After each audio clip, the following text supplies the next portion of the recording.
Fala pessoal, tudo certo? Sejam bem-vindos mais uma vez aos Juristas. Hoje a gente vai falar um pouquinho sobre o comércio eletrônico e vou começar resgatando alguns aspectos que eu trouxe ali no vídeo que falamos sobre direito digital para a gente pegar dali para frente, né? Primeira coisa que eu havia comentado na última vez que conversamos foi quanto aos números de acesso da internet. Eu tinha trazido aqui números de 2018, fui me atualizar, e agora em 2020 o acesso à internet já chegou a 74% das pessoas. Então, nós vemos aí que já são mais alguns milhões de brasileiros que passaram a usar a internet diariamente nesses últimos 2 anos.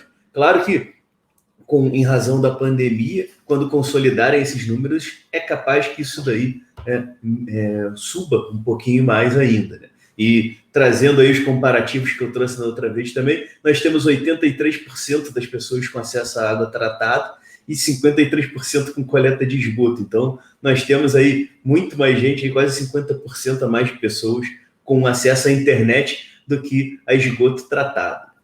E dessas pessoas que acessam a internet regularmente, 90% visitam uma loja de comércio eletrônico pelo menos de vez em quando ali, né? Então, a gente está falando aí de um número acima de 100 milhões de pessoas visitando algum site, mesmo que não faça uma compra, mas pelo menos visitando algum site no Brasil.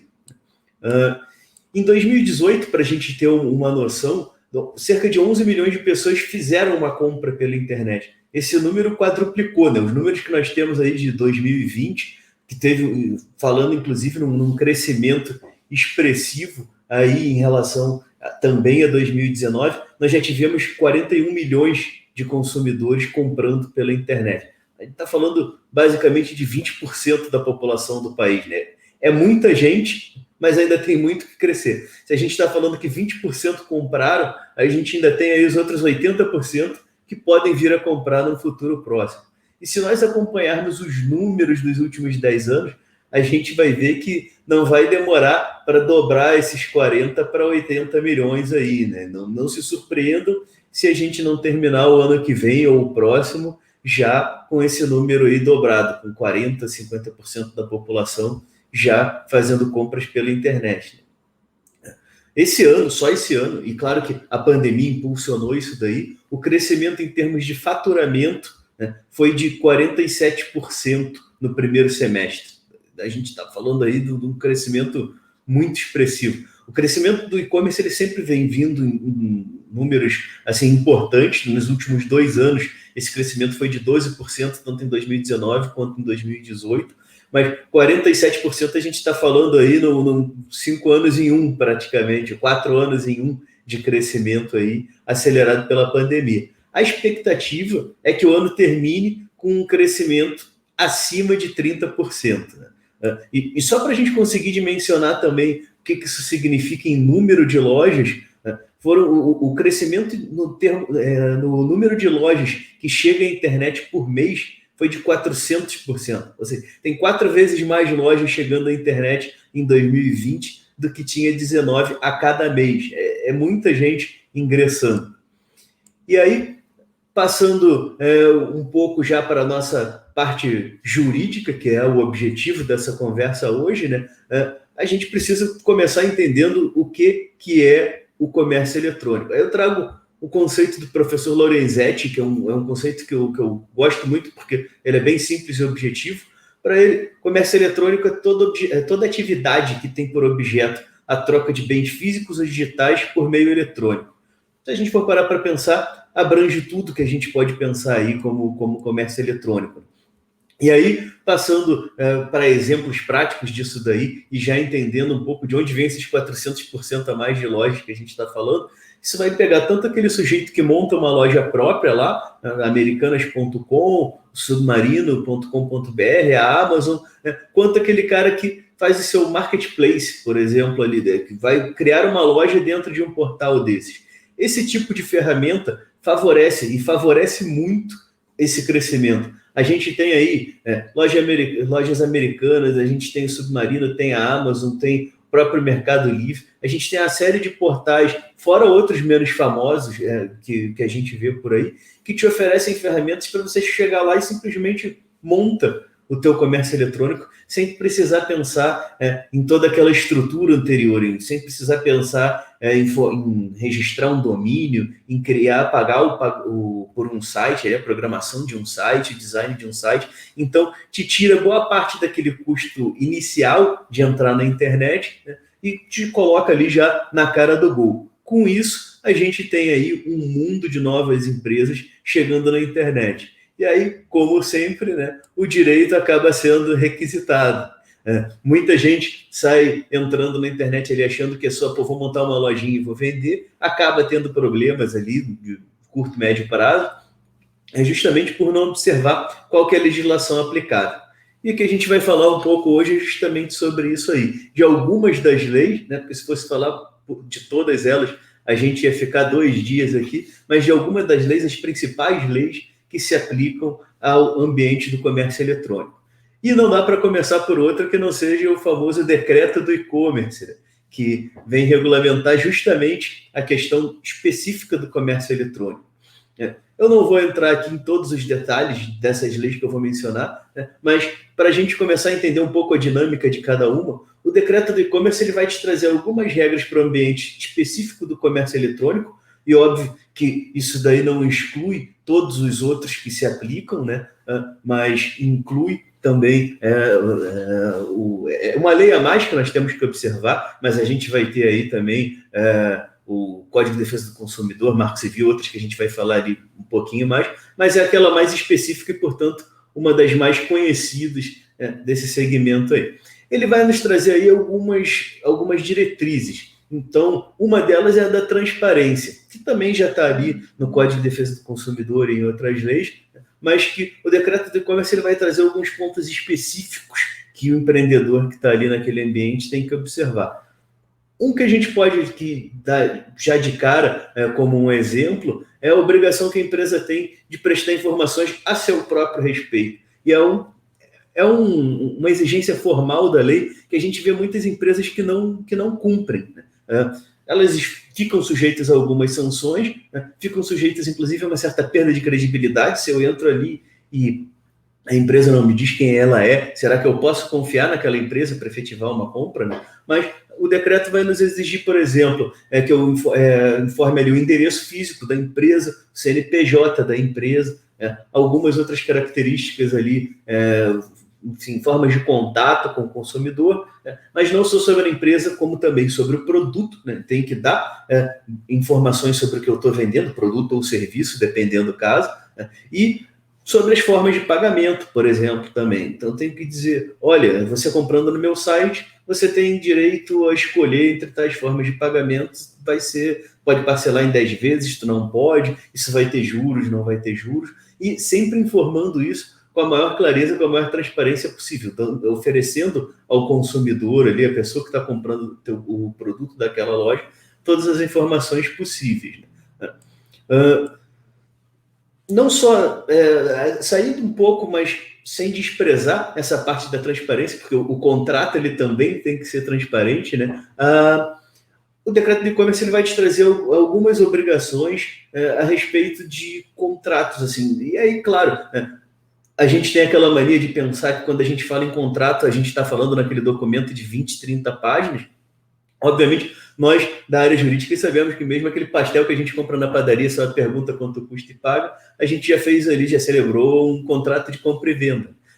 No ponto de vista do decreto de e-commerce, a gente tem algumas formalidades a seguir. Uma delas é a apresentação de um sumário desse contrato ali no momento da contratação, até para que o consumidor ele possa fazer as alterações necessárias ali, né? Meu endereço está errado, a forma de pagamento não foi essa que eu escolhi para te dar essa oportunidade. Tem, inclusive, que nesse momento oportunizar o consumidor que faça as alterações necessárias ali do que tiver impreciso, né?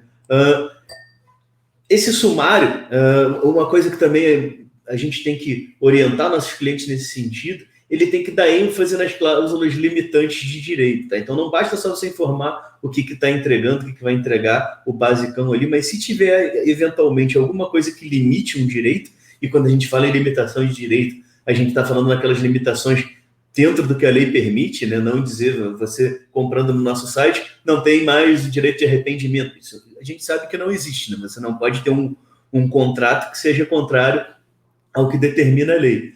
Mas, naquilo que for possível, havendo alguma limitação, de direitos, como, por exemplo, relativas à garantia do produto, lá você tem que observar tais coisas para manter a garantia, esse tipo de situação, isso tem que ser informado com destaque, né? As empresas, elas também são obrigadas por lei a prestar atendimento por meio eletrônico, né? Esse atendimento ele tem um prazo de 5 dias para ser feito. Então, a gente vê aí muitos dos nossos clientes que nem sabem que esse prazo existe, muitas vezes não estão preparados para atender nesse prazo. Às vezes, principalmente as empresas menores, elas têm ali um canal de atendimento relativamente mal estruturado, mal pensado desde a sua concepção, então não tem, nem conseguem acompanhar, às vezes, por onde essas mensagens estão chegando, de forma a conseguir cumprir isso no prazo. Então, são coisas que a gente tem que ter em mente aí. E a outra, que é uma das mais polêmicas do decreto do e-commerce, e que também está ali no Código de Defesa do Consumidor, é a questão do direito de arrependimento que eu mencionei antes lá, né? Que o empreendedor, ele normalmente fica muito indignado quando ele sabe que ele que tem que arcar com todos os custos disso, mas é realmente isso daí, é parte do risco do empreendimento, né? O consumidor, ele tem um direito de arrependimento que ele pode exercer no prazo de 7 dias, isso não só para e-commerce, para qualquer coisa comprada fora do estabelecimento, né? Então, se eu comprei por telefone, esse direito também vale, mas como aqui a gente está falando de comércio eletrônico, vamos manter nosso foco nisso, né?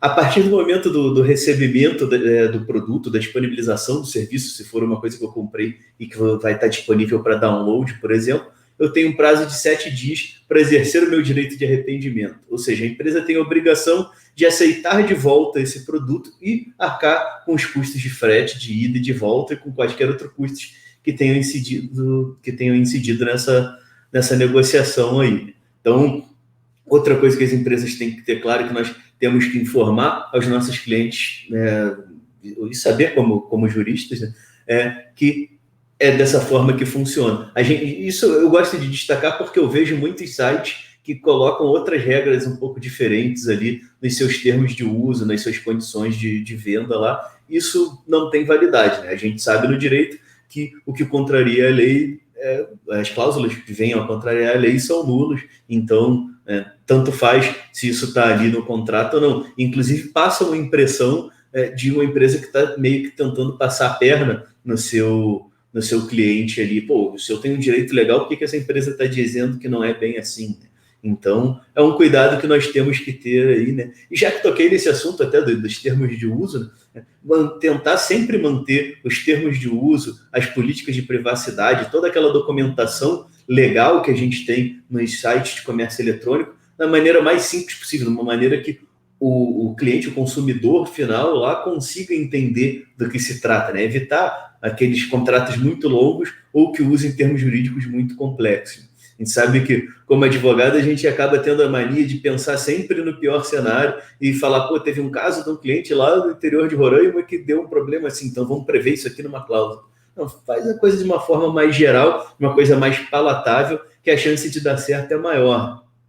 Tem pesquisas que eu tive acesso no ano passado, não tenho aqui os dados precisos, que mostram que o litígio ele acaba sendo muito diminuído em termos de volume, em termos de quantidade de consumidores que vão buscar a justiça para terem seus problemas resolvidos, se eles entendem o contrato desde o início. Então, às vezes o que falta ali não é nem uma cláusula específica, mas é clareza no que já existe. Então, isso é uma coisa importante para a gente ter em mente, né? E já que falei várias vezes, não tem como fugir do Código de Defesa do Consumidor, vamos falar um pouquinho dele em algumas questões que se aplicam especificamente ao comércio eletrônico. Claro que se a gente está falando de relação de consumo, o CDC vai ser aplicável. E na enorme maioria dos casos no que a gente fala de comércio eletrônico, né, de negociações feitas pela internet, a gente está falando aí em relação de consumo, né? A relação de consumo, para quem não sabe, é aquela que se dá entre um fornecedor, uma empresa especializada em oferecer aquilo para o mercado, um serviço ou um produto, e o consumidor do outro lado, que é aquela pessoa que adquire aquele produto ou serviço como destinatário final daquilo ali. Então, se eu sou uma empresa comprando pela internet uma coisa que eu vou utilizar no meu negócio, lá estou comprando um insumo pela internet, numa relação business to business, a gente não está falando de relação de consumo, é uma relação que vai ser regida ali pelo Código Civil. Mas se sou eu, Rafael, comprando um livro para meu uso, obviamente é uma relação de consumo. E a gente não pode esquecer também da famosa mitigação da teoria finalista lá, que em alguns momentos, para mim, ela é consolidada no STJ, daí outros a gente vê umas decisões que não fecham com aquilo que foi decidido lá em 2014 no STJ, num voto brilhante da ministra Nancy Andrighi lá, que se tornou referência, mas tem tribunais que julgam em desacordo com o que está ali, tem decisões do próprio STJ que estão em desacordo com isso, mas fechando esse parênteses aqui, né, a gente tem que ter claro isso daí. O CDC ele só vai ser chamado no comércio eletrônico quando estivermos falando de relação de consumo. Então, se a minha empresa lá é uma multinacional e contratou um ERP, mesmo que exista ali uma vulnerabilidade técnica em certa medida, a gente não está falando de uma relação de consumo, né? Então, o CDC não vem para isso daí. Mas quando ele vem, uma das principais coisas que a gente tem que ter em mente é a questão da publicidade, né? E essa eu gosto de destacar, né, porque o CDC ele fala que a publicidade ela tem que ser clara e precisa, né, e tem que ser identificada. Isso é uma coisa que a gente tem visto muitos casos de publicidade não identificada, vinculada ao comércio eletrônico, e que isso daí pode trazer problemas para as empresas.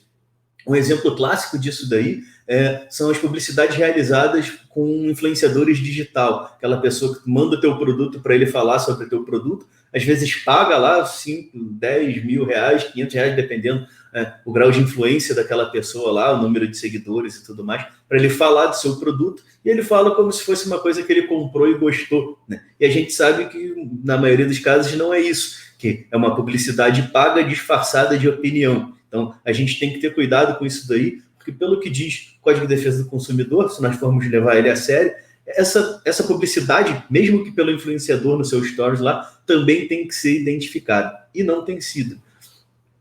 E outra questão que a gente tem que se preocupar também no digital, também no comércio eletrônico, mas não só, é a questão da venda casada, né? Que a gente tem visto aí de novo, de novo não, a gente nunca deixou de ver, mas é uma coisa que a gente vê um pouco mais, depois vê um pouco menos, depois passa a ver bastante de novo, que é a questão de vender um produto condicionado à compra de outro, de um serviço condicionado à compra de outro, às vezes de forma explícita, às vezes de forma escondida ali, tipo, isso aqui custa 100, isso aqui custa 100, mas se você comprar os dois juntos, dá 90 pelos dois.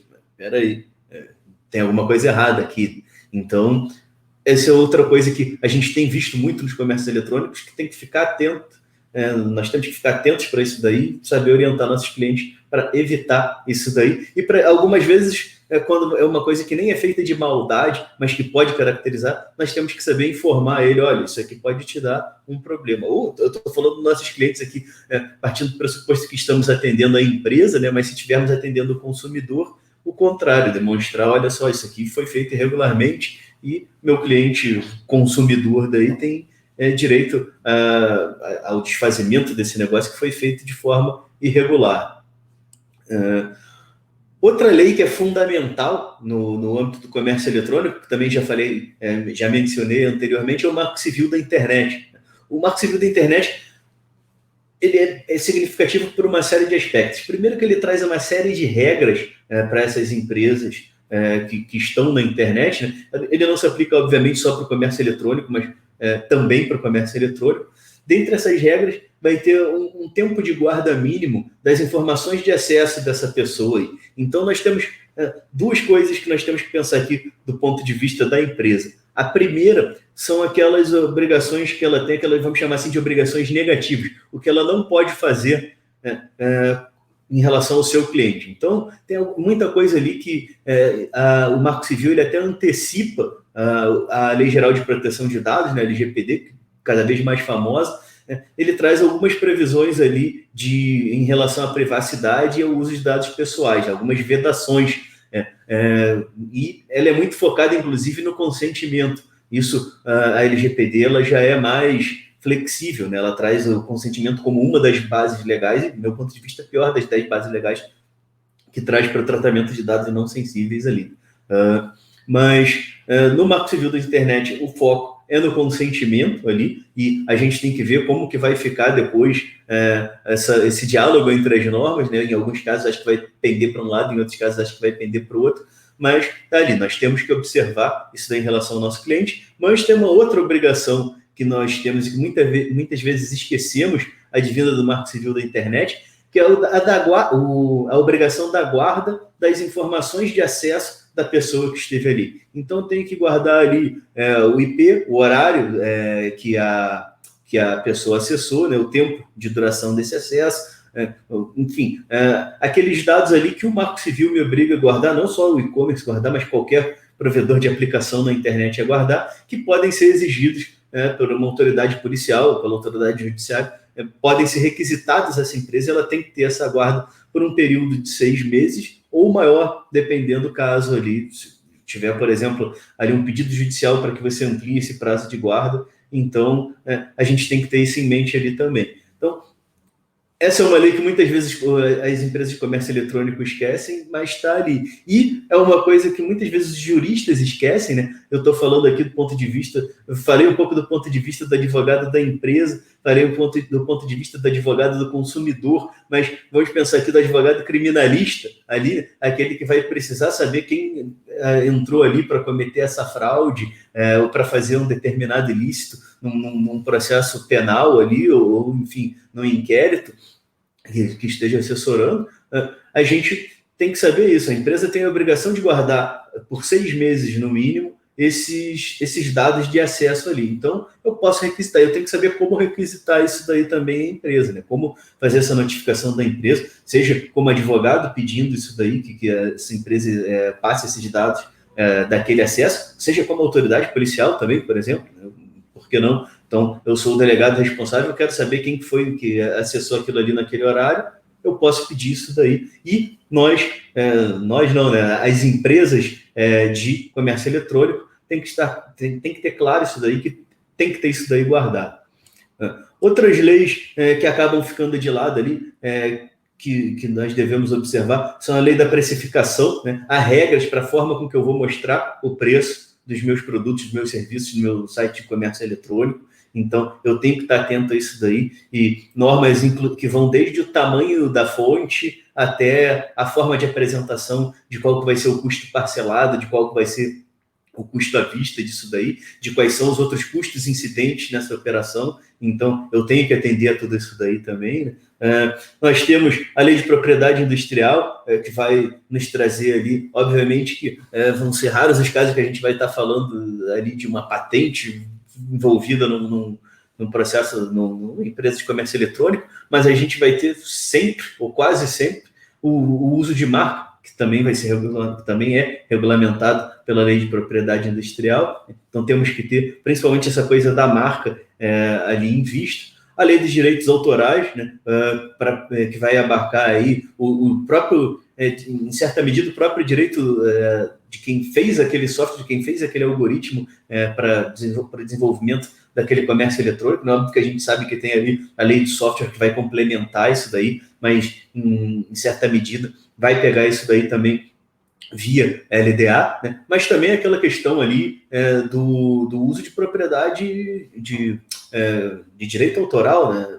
Então, a gente está falando, por exemplo, de uma fotografia, né? A fotografia, inclusive, ela tem os dois lados, né? Se a fotografia de uma pessoa, ela vai chamar ali o Código Civil, com o direito de imagem, né? A própria Constituição Federal, e vai chamar também a Lei de Direitos Autorais do autor daquela imagem, né? O cara que tirou aquela fotografia, né? O cara que criou aquele texto, que criou aquela música. Então, a gente tem que ter também em mente que a Lei dos Direitos Autorais deve ser observada pelas lojas de comércio eletrônico, né? Muitas vezes a gente vê violações ali graves, né? Tanto da LPI, violações de marca, quanto violações de direito autoral em muitos sites. Inclusive a venda de pirataria, por exemplo, a gente vê aí algumas lojas que vendem produtos piratas.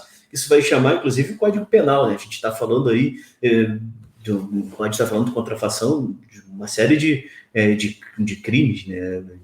Enfim, de delitos mais graves que podem atrair aí a legislação penal. Nós temos algumas leis estaduais que vão incidir também sobre a questão do comércio eletrônico.